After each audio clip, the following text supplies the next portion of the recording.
Shalom semuanya. Shalom, shalom. Bagaimana suara saya? Apakah terdengar jelas?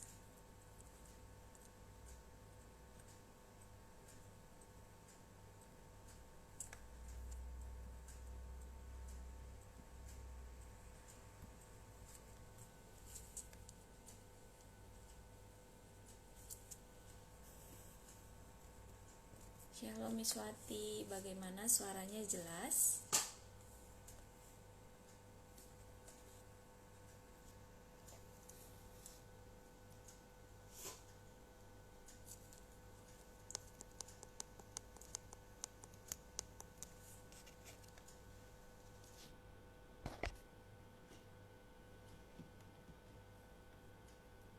Tes Miswati, apakah suara saya jelas Miswati?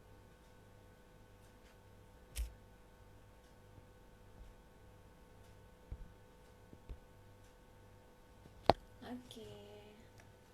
Nah, selamat. Kita akan tunggu sebentar lagi.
Shalom Miss Lisa.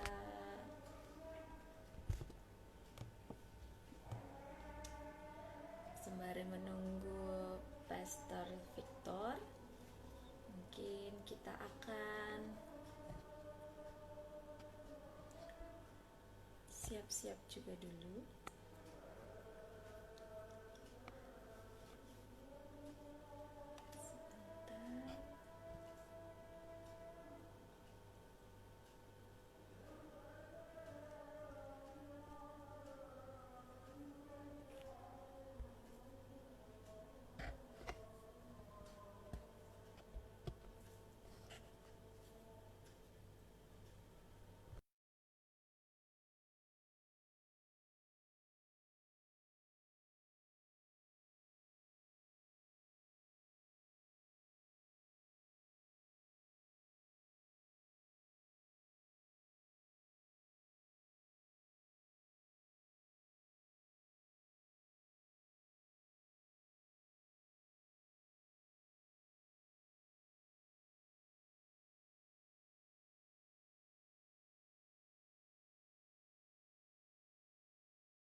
Shalom semuanya.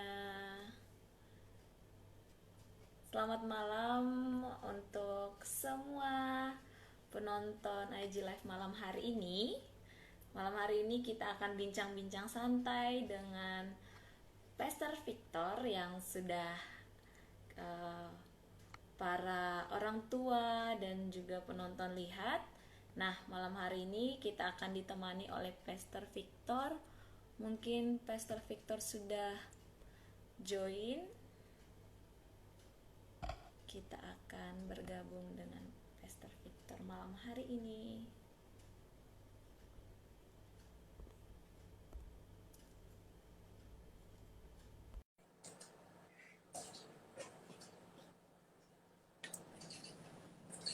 Shalom, selamat malam Halo, Pak. selamat malam. Baru sampai Pak. Iya, baru sampai, maaf. Baru Oke, sampai nah, tadi di jalan baru dari luar. hai ya Pak. Oke, selamat malam untuk para penonton semuanya. Kembali lagi malam hari ini kita ada dalam IG Live Sunter dan Kelapa Gading dan dengan tema yang baru, dengan topik yang baru yang sudah sama-sama kita ketahui, yaitu tentang emosi. Emosi yang mungkin tidak ada lagi yang tidak tahu apa itu emosi ya Pak ya. Iya, Dan sering sudah semuanya kita melakukan dalam kehidupan kita sehari-hari. Nah, sebelum saya akan mulai dengan Pak Victor, malam hari ini kita akan membahas topik emosi anak versus emosi orang tua. Sebelum saya ke pertanyaan-pertanyaan yang begitu banyak yang kita kumpulkan, saya akan bacakan profil singkat dari Pastor Victor.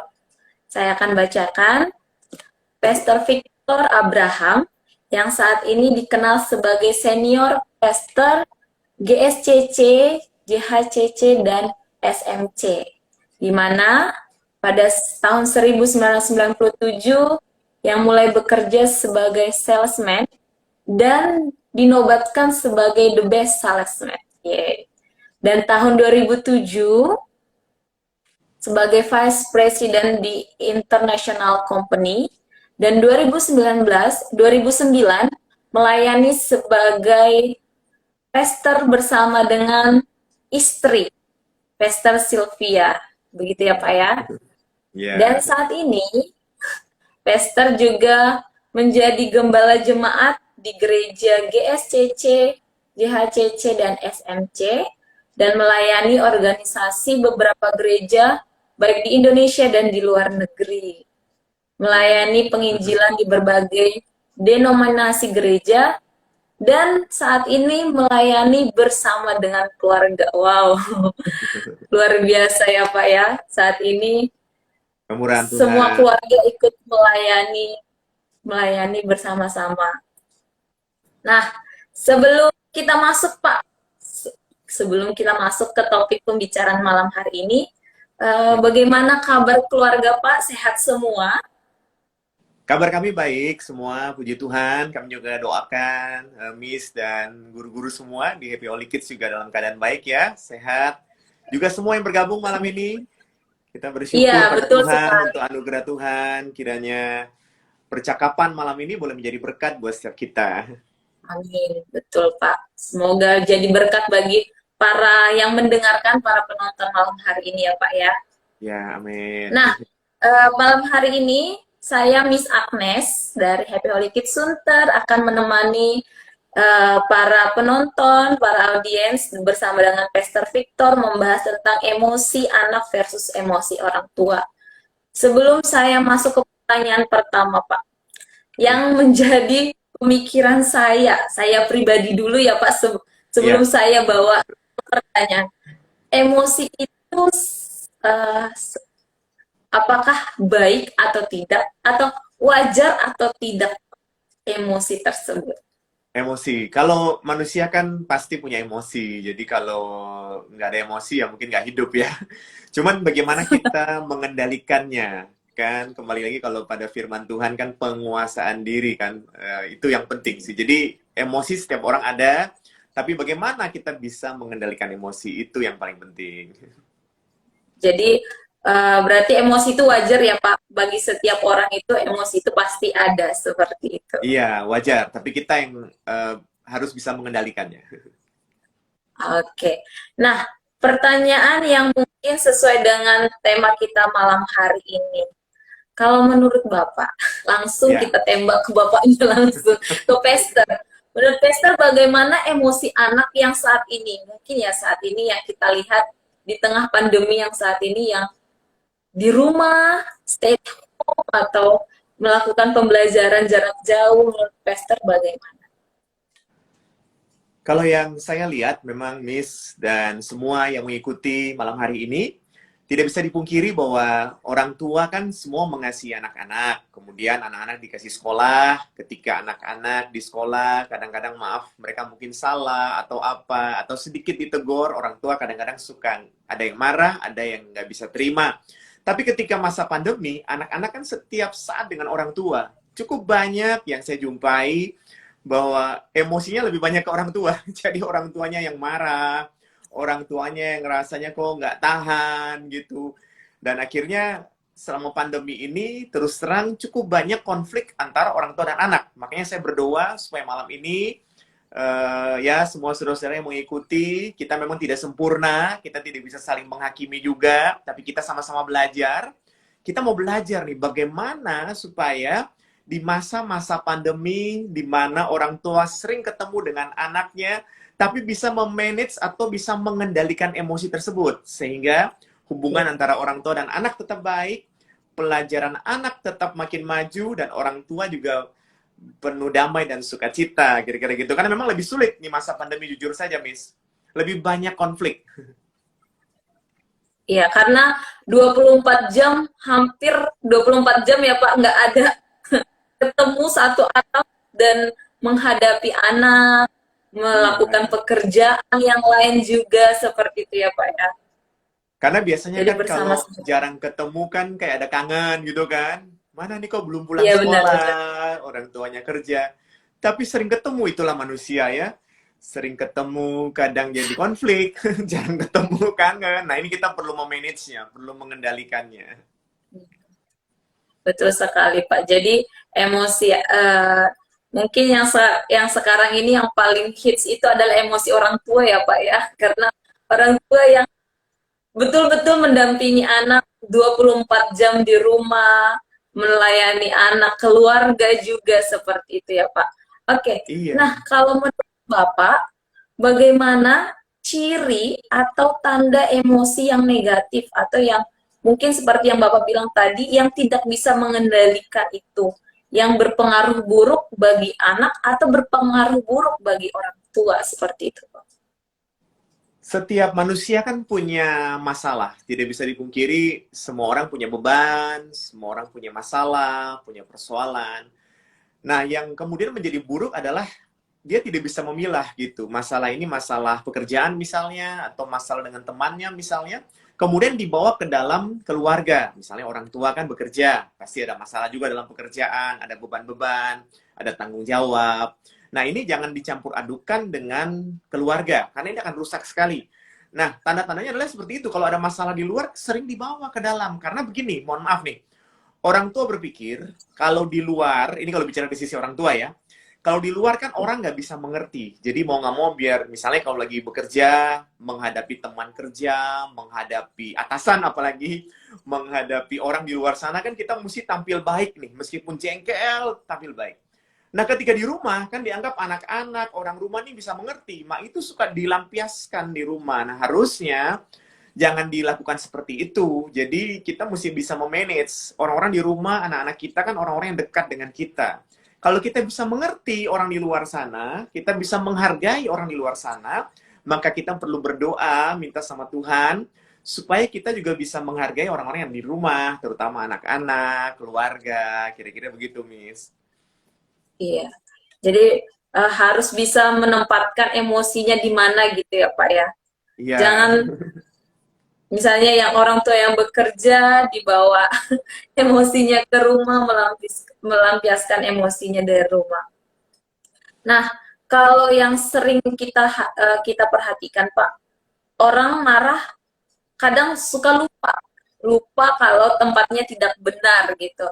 Bagaimana caranya supaya orang tua dan anak dapat saling mengendalikan emosi tadi yang tidak, misalnya tadi seperti Bapak bilang, mereka salah menempatkannya atau kita salah, bukan hanya orang tua, mungkin kita juga guru-guru juga, kita sehari-hari juga salah menempatkannya. Bagaimana supaya kita seorang tua atau anak saling dapat mengendalikan emosi itu, Pak? Iya, kalau firman Tuhan katakan begini, dalam Yakobus, saudaraku, hendaklah kamu cepat untuk mendengar, lambat untuk berkata-kata, dan lambat untuk marah, kan? Jadi berpegang pada firman itu cepat untuk mendengar, lambat untuk berkata-kata, lambat untuk marah. Maka bagaimana supaya kita bisa mengendalikannya? Ketika melihat sesuatu, manusia ini kan punya kebiasaan begitu melihat sesuatu yang tidak sesuai dengan apa yang dia inginkan, pasti akan langsung marah atau langsung bergejolak lah kira-kira. Nah, tapi kalau firman Tuhan bilang mendengar, cepat mendengar, berarti kita harus memberi perhatian, tahu dulu nih kenapa demikian. Harus ditanya dulu, orang tua tanya sama anak, kenapa demikian. Terus lambat untuk berkata-kata, itu artinya berpikir dulu sebelum berkata-kata. Lambat untuk marah, artinya juga berpikir dulu sebelum marah. Karena kalau kita terlalu gampang untuk meresponi tanpa berpikir dulu, itu seringkali melukai anak-anak, dan juga melukai keluarga. Nah, memang tidak ada yang sempurna, tapi mari kita belajar sama-sama. Dasarnya paling gampang ya firman Tuhan, karena itu sudah dasar dan di atas segala-galanya itu firman itu kalau kita pegang aja, semua sudah tertulis di sana. Oh iya, berarti tetap tetap mengandalkan Tuhan ya, Pak. Iya. Tetap mengandalkan Tuhan, tetap berpegang dalam firman Tuhan, bahwasannya ya segala sesuatunya kita lakukan itu ya seturut dengan kehendak Tuhan, seperti itu. Nah, mungkin ada tips atau cara yang Bapak terapkan di keluarga untuk mengendalikan emosi tersebut, menyampaikannya kepada anak atau menyampaikannya kepada istri atau kepada orang-orang sekitar. Ada tipsnya nggak, Pak, bagaimana untuk menyampaikan emosi itu gitu?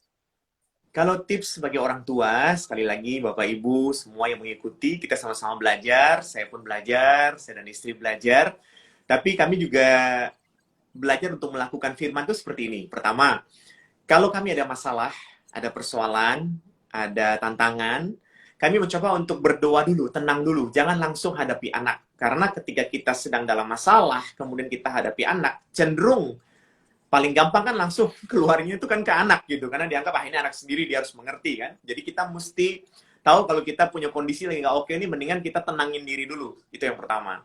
Yang kedua yang biasa kami lakukan adalah kalau anak itu salah, coba dengarkan dulu. Karena kalau kita terlalu keras sama anak, biasanya anak itu nanti jadi takut sama kita. Padahal kan sebagai orang tua, mohon maaf ini hanya sedikit sharing. Janganlah jadi orang tua yang ditakuti sama anak-anak. Karena kalau menjadi orang tua yang ditakuti sama anak-anak, maka ketika ada kita, mereka takut sih. Mereka akan melakukan semua yang kita larang kan. Tapi ketika kita nggak ada, mereka cenderung akan seperti hore gitu, kayak bebas gitu. Jadi sebagai orang tua, yang kedua adalah kita belajar untuk coba mendengarkan juga apa yang sebelum kita emosi atau marah kan. Kalau dia buat salah, dengarkan dulu kenapa demikian. Karena kalau mereka mau cerita, berarti kan mereka akan lebih dekat dengan kita. Kita akan menjadi orang tua yang dikasihi, bukan ditakuti. Maka niscaya apa yang kita kasih tahu, mereka akan berusaha untuk ngikutin gitu. Yang kedua. Yang ketiga, kalaupun kita mau mendisiplinkan mereka, biasa yang kami lakukan adalah begini. Kadang-kadang kan kalau kita marah, kita bilang, awas ya, nanti dipukul ya gitu. Terus kita kadang-kadang nggak tega, terus kita jadinya nggak pukul. Memang nggak boleh pukul dong kan, maksudnya kan masa sedikit pukul kan juga salah kan. Akhirnya anak-anak merasa ini papa dan mama cuma gertak doang. Tapi akhirnya kalau kita melakukan juga, kita jadi dosa juga kan. Nah, mendingan kita kasih hukuman-hukuman yang mendidik gitu. Misalnya kalau ya sekarang sudah bisa jalan ke mall misalnya. Kalau kamu tidak melakukan ini, berarti sorry, seminggu kamu nggak bisa ke mall. Kamu harus hukumannya kamu di rumah aja. Dan kita melakukan, benar-benar lakukan, artinya ringan-ringan, tapi itu membawa sebuah pelajaran buat mereka, dan kita lakukan gitu. Itu aja sih kira-kira tips sederhananya. Iya benar, Pak. Jadi ada tips-tips sederhana yang memang orang tua juga bisa lakukan ya, Pak ya. Nah, tadi seperti dari yang Ya, di awal Bapak sampaikan, emosi itu wajar. Wajar emosi bagi setiap orang. Kira-kira saat-saat seperti apa, Pak, boleh orang tua menunjukkan emosi seperti itu gitu. Kapan orang tua boleh marah? Di saat-saat seperti artinya apa orang waktunya tua? kapan Waktunya kapan? Iya. orang tua, oke, ya. Saya agak bingung juga untuk menjelaskan ini karena sebagai orang tua kan, kalau saya pribadi, saya senang anak-anak itu melihat saya sebagai dan juga istri sebagai orang tua yang bukan ditakuti, tapi disayangi, tapi dikasihi gitu. Sehingga saya berusaha semaksimal mungkin bersama dengan istri untuk tidak gampang emosi gitu sama anak-anak. Namun kapan kita bisa nunjukin maksudnya bukan emosi terus kasar ya, tapi maksudnya, nah pada saat mereka memang, namanya anak-anak kan kadang-kadang ada yang suka bandel, kadang-kadang disuruh A tidak ngikutin, disuruh B tidak ngikutin. Nah mungkin di saat itulah kita sedikit menunjukkan gitu bahwa itu tidak boleh. Dan kadang-kadang biasanya saya diemin gitu, diemin itu dalam artian, wah papa, jadi mereka, kalau kita suka kasar itu nanti anak kita jadi kasar. Tapi kalau kita cukup dengan diam, dia udah tahu kita marah, dia udah tahu kita nggak suka nih dengan apa yang dia lakukan, maka dia akan merasa bahwa, waduh saya nggak boleh lagi lakukan ini nih, besok mungkin mereka akan memperbaikinya. Jadi itu yang kami lakukan sih, Miss. Jadi ketika mereka berbuat salah ya kita tunjukin, tapi tunjuknya tidak dengan kasar ya, dengan menjaga jarak sebentar. Begitulah kira-kira lebih tepatnya. Oke, oh ya bagi para penonton audiens malam hari ini, jika ada pertanyaan boleh dikirimkan dalam kolom chat, nanti kita akan sampaikan dan boleh dijawab langsung oleh tester jika ada waktunya nanti. Jika ada orang tua yang ada bertanya tentang emosi atau yang dalam kesehariannya. Nah, saya mau cerita tentang keluarga saya ya Pak ya, yang saya Ya. alami pribadi gitu. Eh, Papa saya dan mama saya adalah dari dua suku yang berbeda, suku Batak dan suku Manado, sama-sama dari suku yang keras gitu. Jadi kadang karena salah intonasi, dikirain intonasi orang Batak itu tinggi karena marah, ternyata bukan, tapi itu dari nada gitu. Jadi papa dan mama saya sering konflik gara-gara nada doang gitu, dari bahasa doang, dan jadi emosinya terlampiaskan kepada anak, sering seperti itu, terlampiaskan kepada anak, atau mungkin salah satu orang tua dikirain marahin anaknya padahal bukan gitu. Jadi emosi itu kadang-kadang orang tua kadang ada salahnya gitu kan Pak, tidak se tidak se selamanya orang tua itu benar. Nah, saat orang tua emosi kepada anak padahal orang tua itu tidak salah, ada nggak kesempatan bagi anak untuk uh, menjawab orang tua dalam keadaan emosi tersebut gitu Pak? Kalau saya jujur, kalau orang tuanya sabar, anak punya kesempatan untuk ngomong. Tapi tiap orang tua kan Iya, beda-beda nih. Kalau orang tuanya emosi, menurut saya mendingan jangan di ngomong, mending diem aja.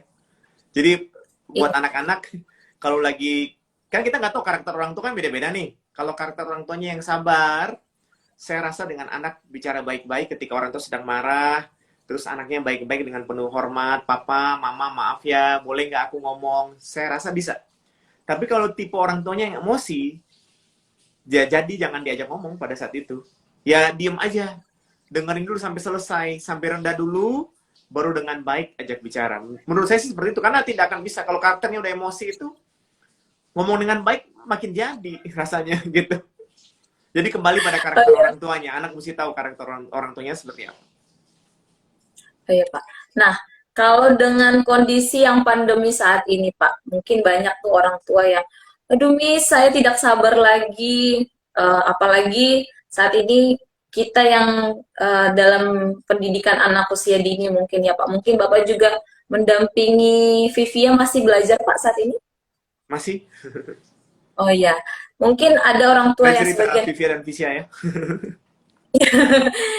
bagaimana saat Bapak mendampingi mereka, apakah ada muncul saat-saat emosi seperti itu? Karena saat ini orang tua banyak, aduh anaknya nggak bisa diatur karena kalau di rumah itu serasa anak itu sebagai raja. Jadi orang tua emosi. Bagaimana cara orang tua dapat mengontrol emosi atau menghadapi anak yang saat ini belajar online dari rumah, Pak? Mungkin pengalaman Bapak juga bisa saat Ya, nah mendampingi anak. kalau saya harus terbuka, harus jujur, saya dan istri juga belajar. Artinya, kan anak pertama kami sekarang usianya 23 tahun, mau 24, itu anak yang pertama. Nah, pada saat anak pertama memang nggak bisa dipungkiri kami juga ada emosi-emosi sedikit, kan namanya juga orang tua kan belajar kan. Tapi anak yang kedua dan ketiga, seperti Visya dan Vivia, kebetulan Visya ini lulusan dari Happy Holy Kids Kelapa Gading. Vivia Isi. juga lulusan dari Happy Holy Kids Kelapa Gading, dan sedikit kesaksian. Visya sekarang sudah kuliah dan bekerja, jadi dia kuliah di UPH. Dia sempat juga dapat beasiswa, dan dia sekarang juga bekerja di Alo Dokter. Kalau adiknya Vivia sekarang sekolah kelas 3 SMP. Nah, karena kami udah belajar dari anak yang pertama, maka yang kedua dan ketiga kan tentunya cara penanganannya, saya dan istri juga belajar untuk bisa menangani dengan lebih baik gitu. Nah, kita sebagai orang tua jadi lebih tenang gitu kan. Maksudnya penting itu dulu. Jadi yang pertama tuh kita harus lebih tenang dulu nih. Kalau enggak kan anak-anak disuruh tenang kan namanya mereka kan masih kecil. Susah kan, kita yang mesti lebih tenang dulu. Setelah itu yang kedua, kita mesti menjelaskan ke mereka, yang biasa kami lakukan begini. Kalau mereka buat kesalahan, kita nggak bilang, kamu jangan nakal ya. Misalnya begitu. Nggak bilang begitu. Tapi kita menjelaskan, kalau kamu nakal, akibatnya seperti ini. Kalau kamu tidak seperti ini. Jadi menjelaskan akibat yang dia akan terima apabila dia tidak serius. Akibat yang dia akan terima apabila dia nanti bandel. Kemudian juga kita suka kasih pandangan gitu. Kalau nanti kamu besok lusa kan nanti juga akan tua. Kamu pun akan berkeluarga. Kamu mau nggak punya anak yang seperti ini gitu kan? Jadi dikasih penjelasan demi penjelasan. Dan itu memang tidak bisa dilakukan satu kali aja. Jadi nggak bisa kita bilang kita udah ngomong sekali nih, kamu harus dengar ya. Ya kita yang orang tua aja kan mesti ngomong berkali-kali kan. Jadi setiap hari diomongin, setiap hari diomongin. Maka lama-kelamaan dari setiap hari diomongin, mereka jadi sadar sendiri. Jujur saja selama pandemi setahun lebih ini, Visya kemarin, puji Tuhan lulusan terbaik, dengan nilai tertinggi terbaik. Vivia juga ranking 1. Dan mungkin kalau sekarang, kalau boleh jujur, kami nggak mengalami kesulitan sama sekali, karena mereka sendiri sudah sadar gitu. Jadi udah PR ya langsung bikin. Sekolah itu pagi-pagi udah bangun, udah siapin semua. Nah, nanti kalau ada hal-hal yang mereka perlu mamanya, dia akan cerita ke mamanya, "Ma, ini kalau bikin ini gimana?" Nah, kami sebagai orang tua juga taruh di hati, ini kesempatan kami nih untuk dekat dengan mereka. Jadi mamanya bantu bikin gitu, bikin dengan sukacita. Nah, itu isi yang kami lakukan. Karena nilai-nilai sudah ditanam, maka pasti kita akan melihat dari waktu ke waktu akan lebih baik gitu. Berarti pembiasaan ya Pak, tidak henti-hentinya untuk mengingatkan dengan sabar ya Pak ya. Iya, jadi harus harus ngomong terus setiap jangan jangan bosan orang tua misalnya, ini anak gimana sih diomongin nggak denger-denger. Ya memang anak-anak ya begitu, mesti diomongin terus. Diomongin aja terus. Nah, kenapa dia sampai nggak dengar? Coba kita evaluasi, jangan-jangan kita yang ngomongnya terlalu cerewet nih, mohon maaf. Sampai akhirnya dia tuh cuma masuk kuping kiri, keluar kuping kanan gitu kan. Nggak nyantol. Nah, makanya kita mesti tahu how to communicate. Bagaimana cara mengkomunikasi. Sehingga anak-anak ini dia mengerti dan mendengar apa yang orang tuanya ngomong gitu kan. Terbukti Iya. dari mana? Terbukti dari perubahan sikapnya mereka. Ya, jadi jangan langsung emosian ya Pak ya.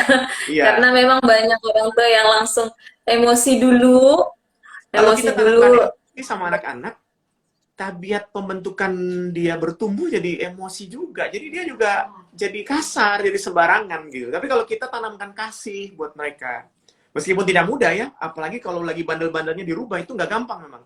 Tapi memang harus ada titik yang kita harus lewatin gitu. Jadi kita pasti bisa lewatin. Kita berdoa, tanamkan kasih, setiap hari ngomong, doa sama-sama. belum berubah, besok lagi ngomong, doa sama-sama belum berubah, lusa lagi ngomong, doa sama-sama belum berubah, lakukan lagi, pasti berubah. Pasti berubah, nggak mungkin nggak. Pasti anak-anak jadi baik. Berarti tergantung juga dengan pembawaan orang tua ya Pak.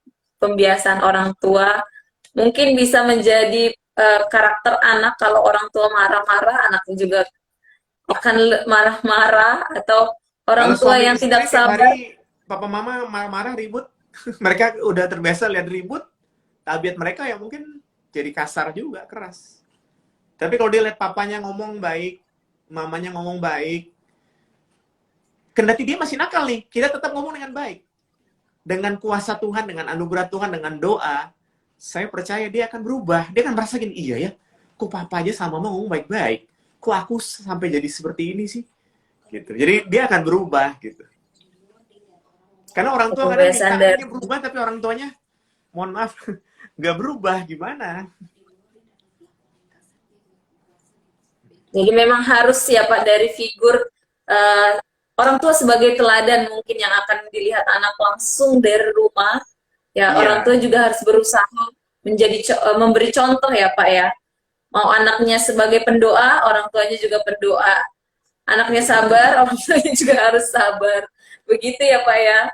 iya, karena saya memang benar-benar mengalami ini, Miss. Saya mengalami ini. Jadi anak yang pertama memang keras, karena dulu saya keras.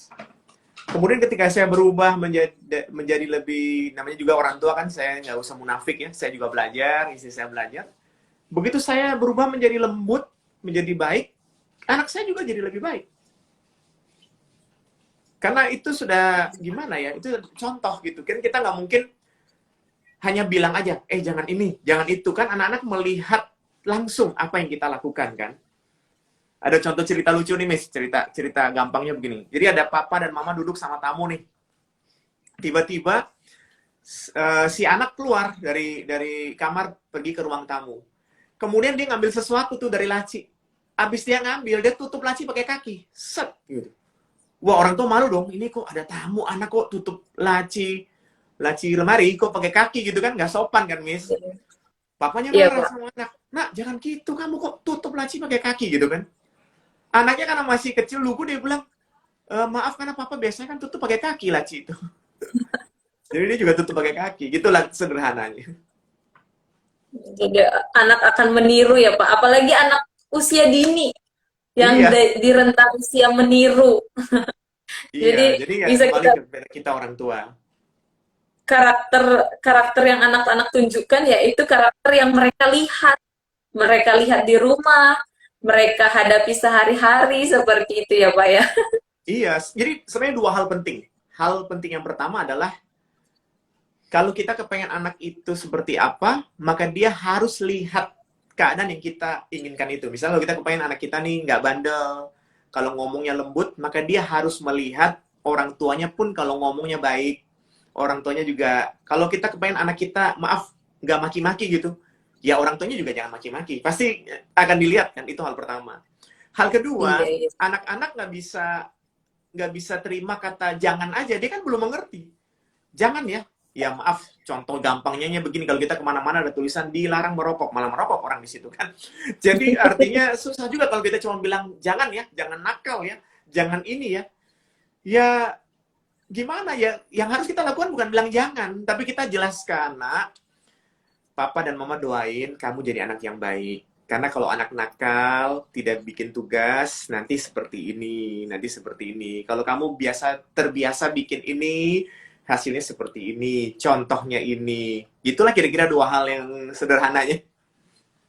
Iya betul Pak. Di pendidikan anak usia dini juga itu sangat diingatkan bahwasannya kita guru tidak mengucapkan kata jangan. Ya, Jangan, tapi kita beri kepada anak apa sih sebab akibatnya kalau mereka melakukan seperti ini, mereka akan ya, dapat seperti ini gitu. Karena kalau iya, kata betul. jangan itu ada yang bilang jadi mematahkan ide kreatif mereka gitu. Kalau di sekolah ya Pak ya. Berarti Jadi ada kalau dua kita tuh. Kalau kata jangan bisa bikin mereka tambah, maksudnya tidak ngerti akan bandel. Tapi yang kedua yang ibu tambahkan tadi, kata jangan mematahkan ide mereka. mematikan kreasi mereka saat mereka mau melakukan, jangan gitu, padahal mereka dapat sesuatu hal yang baru mungkin dari yang kita larang tersebut gitu ya Pak Betul, ya. ada sebuah kalimat bagus nih, Miss. Jangan takut berbuat salah. Salah itu dalam artian bukan salah berbuat dosa yang gimana ya, maksudnya untuk mencoba Gitu. sesuatu. Karena kreativitas selalu muncul dari hal-hal yang kita lakukan berkali-kali. Tentunya berkali-kali itu kan ada yang salah kan di dalamnya kan. Nah, kalau kita kepengen anak kita berkreasi dan dia kreatif, ya kita mesti dampingi dia untuk bisa membuat dia berani melakukan apa namanya kreasi-kreasi yang dia lakukan gitu lah kira-kira dalam pelajaran.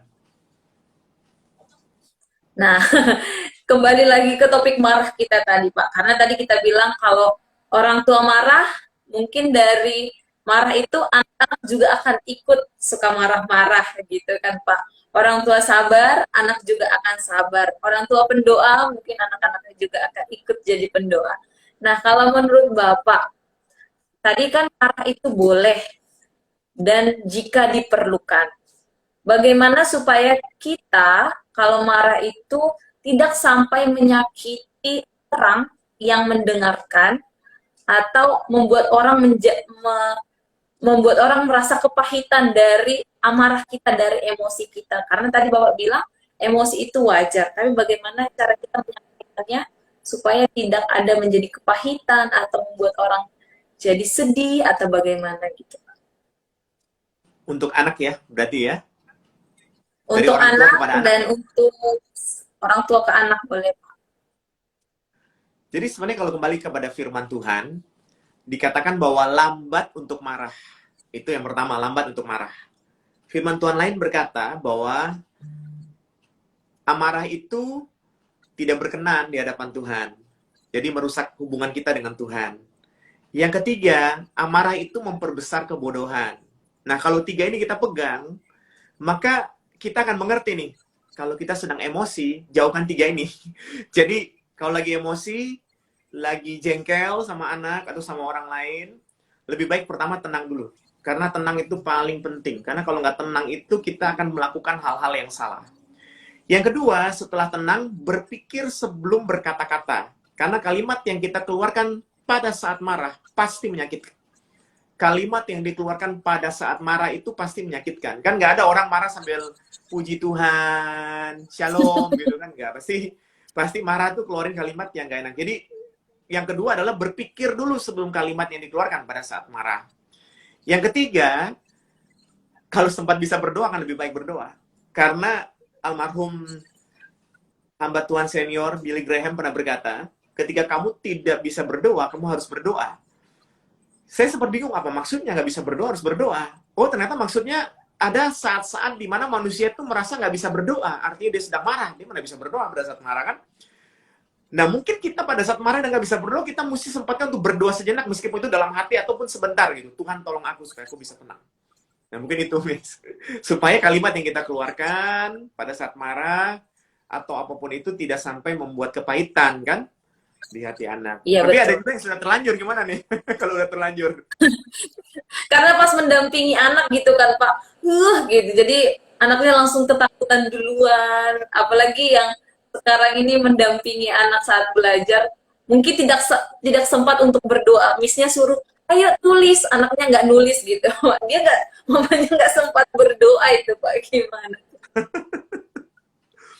Ya memang kita nggak bisa bilang bahwa kita ikutin semua anak. Ada waktu di mana kita juga kan harus menegur dia kan, bahwa kamu harus Iya betul. menulis, kamu harus belajar, kamu harus lakukan. Ya kadang-kadang pun kalau sudah berulang kali kan orang tua bisa nadanya agak tinggi dikit supaya mereka lebih apa namanya takut ya, bukan takut dalam Lebih artian takut mendengarkan. bagaimana supaya mereka mau lakukan, ya kan? Tapi yang jelas apapun yang kita lakukan itu jangan mengeluarkan kalimat yang salah. Makanya saya suka bilang berpikir dulu sebelum berkata-kata. Gampangnya begini, Miss. Kalau kita makan malam gitu ya. Ini yang ikut sudah makan belum? Kalau mau makan kan harusnya kunyah dulu kan. Kan nggak mungkin nasi satu sendok masuk langsung telan semuanya. Sakit kita kan, nggak mungkin kan. Mesti kunyah dulu baru ditelan kan. Nah ketika marah, mau ngomong nih harus pikir dulu supaya kalimat yang kita keluarkan untuk anak kita tidak melukai mereka, tidak membuat mereka menjadi kepahitan gitu. Boleh marah, boleh tegur, tapi jangan dengan emosi yang meledak-ledak. Sama yang kedua, pikirkan dulu baru baru sampaikan. Berarti memang harus harus berada di keadaan hati yang tenang ya Pak ya.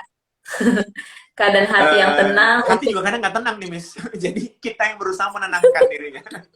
menenangkan, Iya, berusaha menenangkan supaya kita menjawab atau menegur anak itu lebih sabar, lebih lembut lagi seperti itu ya Pak. Karena iya, tadi yang seperti Bapak bilang, eh, pengalaman misalnya orang tua yang saat mendampingi, eh, yang harus langsung di waktu dia tidak dia mau emosi itu harus di situ dia menegur ya. Mungkin dia harus menenangkan hatinya terlebih dahulu.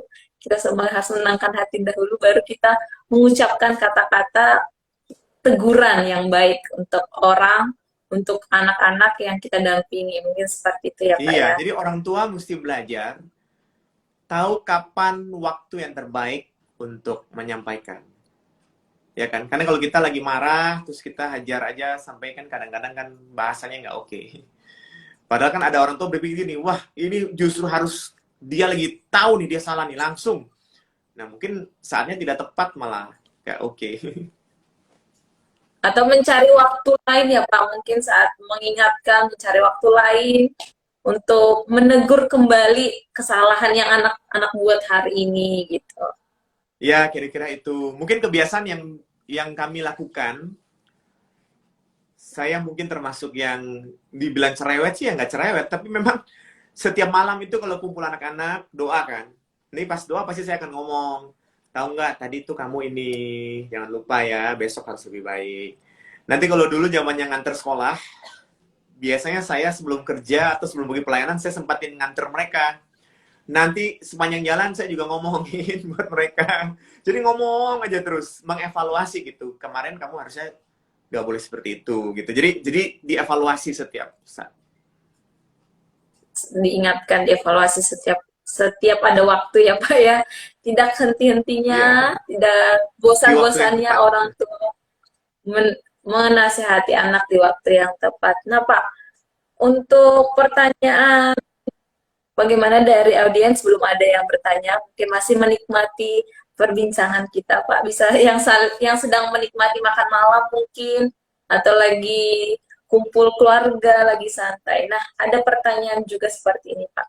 Bagaimana cara merekonsiliasi hubungan antara anak dengan orang tua setelah mereka marah atau bertengkar? Ini yang biasanya jarang dilakukan oleh orang tua.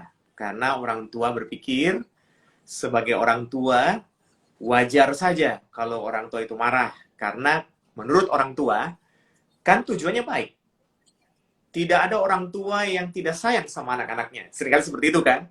Maka ketika orang tua habis marah-marah, habis kasih hukuman, orang tua lupa untuk memulihkan lagi luka-luka yang sudah dibuat oleh orang tua kan. Namanya orang tua kan juga tidak sempurna kan. Kadang-kadang kan marah, kadang-kadang juga mengeluarkan kalimat. Nah, harusnya ketika orang tua sudah tenang dan anak tenang di waktu yang berbeda. Jadi kalau misalnya terjadi marah-marah itu siang misalnya, di waktu yang berbeda seperti sore atau malam, di saat makan bersama atau nonton bersama, orang tua harus menjelaskan. Dan itu adalah teladan gitu. Karena orang tua berpikir bahwa, wah, gengsi dong kalau saya menjelaskan bahwa tadi saya yang salah. Gengsi. Padahal enggak sebenarnya. Kalau tergantung how to communicate kan, bagaimana kita mengkomunikasikan kan. Kalau kita bisa mengkomunikasikan dengan baik, saya percaya tidak ada yang perlu gengsi. Ketika selesai masalah, harus dibereskan malamnya. Karena kalau tidak, itu numpuk nih. Nanti besok ada lagi, numpuk lagi. Lusa ada lagi, numpuk lagi. Maka anak ini akan luka batin. Kalau enggak, suatu ketika dia akan menjadi anak yang nakal, atau dia diam-diam, kayaknya baik-baik, tapi dia hatinya nggak senang sama orang tuanya. Karena tidak beres, tidak ada pemulihan. Makanya setiap hari, atau bukan setiap hari, maaf, setiap kali ada konflik, cari waktu yang tepat di mana dua-duanya tenang. Jangan tunggu anak yang datang, orang tuanya yang harus ngomong. Kalau enggak ya mungkin papanya yang ngomong atau mamanya yang ngomong lah. Untuk ingetin, yuk kumpul, ngomong. Nah, orang tua harus menyampaikan, nak, papa itu sayang sama kamu. Tahu kenapa tadi papa marah? karena kamu melakukan ini, melakukan ini, melakukan ini. Kalau ternyata orang tua marahnya over nih, artinya sampai keluarin kalimat yang tidak baik, maaf. Maaf, orang tua juga harus berbesar hati untuk berkata. Tapi apapun itu, Papa minta maaf ya, tadi Papa sudah agak kasar sama kamu. Kamu jangan simpan di hati, jangan ikut, yang tadi ngomongan itu salah. Tapi sebenarnya tujuan Papa benar, ada supaya kamu lebih baik. Kalau kita tidak ngomong begitu, nanti anak pikir, oh ya terekam dalam pikirannya dia. Papa aja bisa ngomong begitu, berarti itu mungkin benar, gitu kan? Kita mesti rekonsiliasi, harus dipulihkan lagi gitu kira-kira, Miss. Oh, berarti memang harus mengambil waktu yang tepat kembali untuk saling menenangkan kedua belah pihak ya Pak. Baik orang Ya, tua harus dan juga menjelaskan. anak Ya. saat Karena kalau enggak itu kan numpuk kan. Numpuk satu ketika akan berakibat tidak baik buat hubungan orang tua dan anak. ya mungkin benar sekali Pak. Apalagi yang untuk anak usia dini, nggak mungkin dari pagi dimarahin sampai malam gitu ya Pak ya. Bisa bisa nangis anaknya seharian. Tapi mungkin untuk orang anak SD atau anak SD ke atas mungkin mereka udah mengerti dan udah bisa eh, menaruh mungkin seperti yang Bapak bilang itu emosinya sudah bertumpuk banyak yang dia rasakan. Aku dimarahin papa hari ini, besok dimarahin lagi, kemarin dimarahin lagi. Tapi kalau untuk anak mungkin ya anak yang masih dengan kepolosannya ya Pak ya, masih polos. Sekarang dimarahin nanti sore udah ketawa gitu. Jadi itu juga menjadi salah satu tips di mana orang tua juga harus mengambil waktu tenang bersama anak untuk menjelaskan amarahnya yang tadi sudah keluar seperti itu.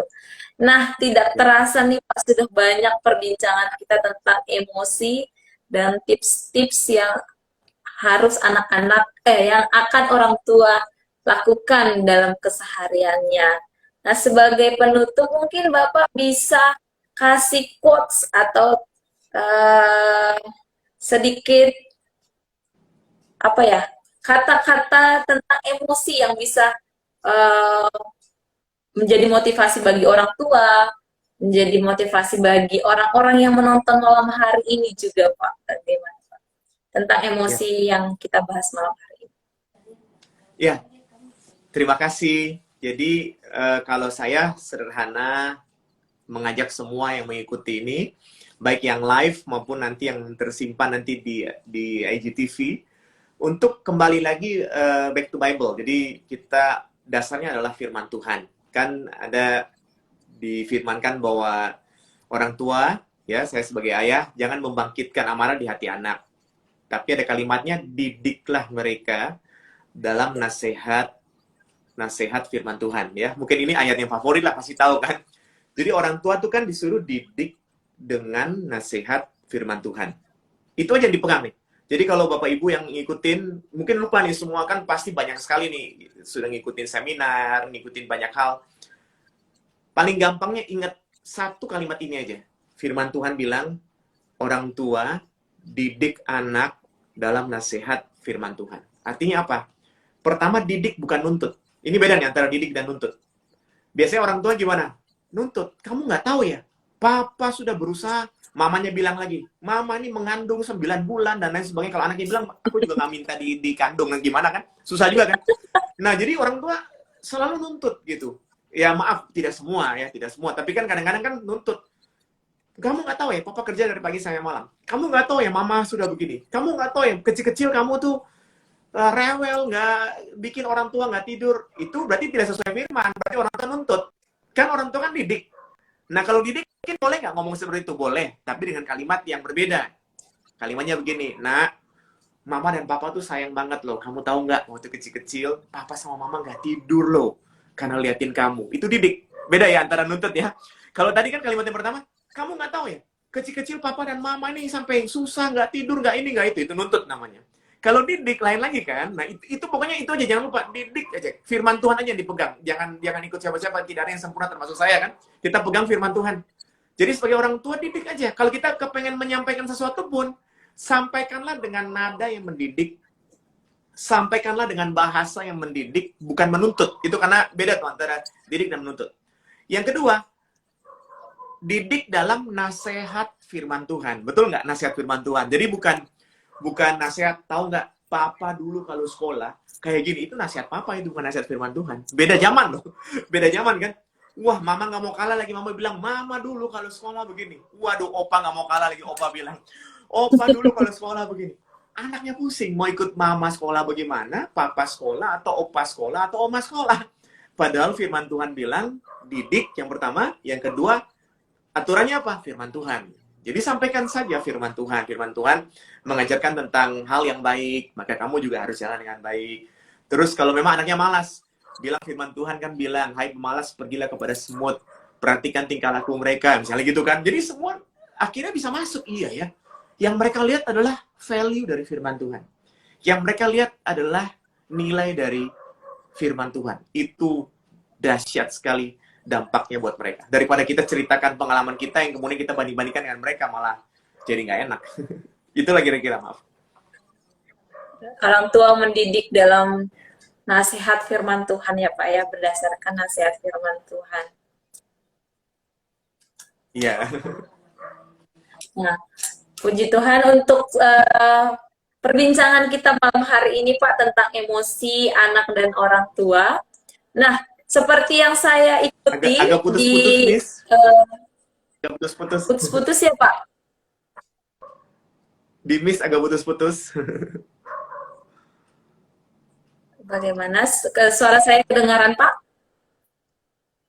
Nah, sekarang sudah jelas ya. Oke. Nah, kan saya mengikuti Instagram Bapak ya.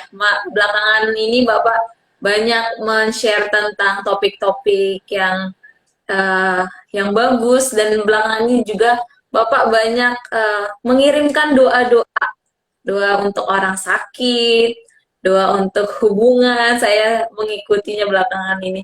Mungkin malam hari ini juga Bapak bersediakah untuk berdoa bagi kita semua, bagi audiens dan bagi orang-orang nanti yang akan menonton ulang video ini?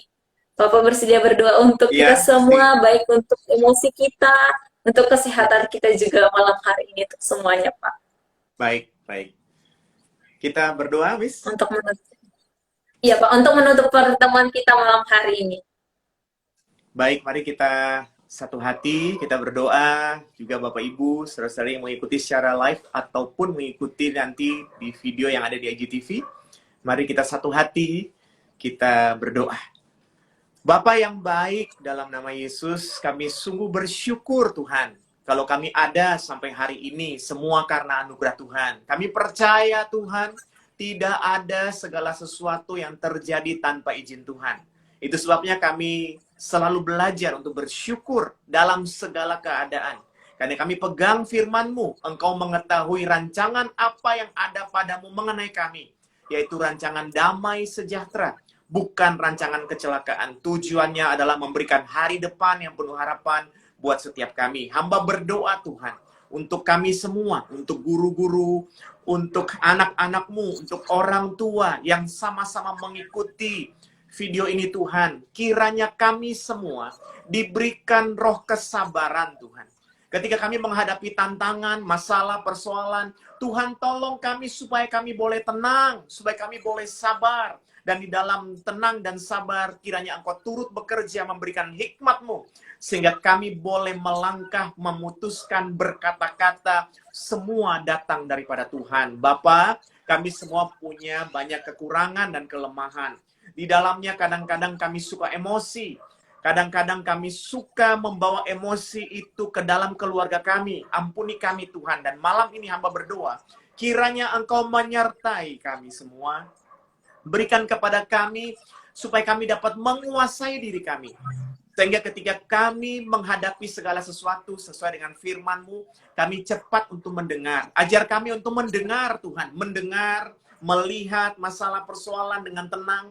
Kemudian ajar kami Tuhan untuk lambat berkata-kata. Ajar kami untuk berpikir dulu sebelum kami berkata-kata, sebelum kami berpendapat, sebelum kami marah, sebelum kami menegur. Supaya semuanya itu boleh ada di dalam kasih Tuhan. untuk menjadi berkat bagi anak-anak, bagi keluarga. Terima kasih Tuhan, berikanlah kepada kami semua kesehatan yang baik. Mampukan kami untuk selalu ingat dan menjaga protokol kesehatan dengan baik. Di atas semuanya Tuhan, kami tetap mengandalkan Engkau. Kami percaya Tuhan pasti menjaga kami. Tuhan pasti menyertai kami. Dan apabila ada yang sedang sakit, kami percaya Tuhan, Engkau menyembuhkan mereka. Kami percaya Tuhan, Engkau menyembuhkan dengan sempurna. Terima kasih Bapa. Kami bersyukur untuk percakapan malam ini. Kiranya ini boleh menjadi berkat. Tuhan berkati, pulihkan hubungan orang tua dan anak. Pulihkan hubungan dalam keluarga. Di dalam kasih Tuhan, kami percaya Roh Kudus yang mengalir menjamah setiap kami.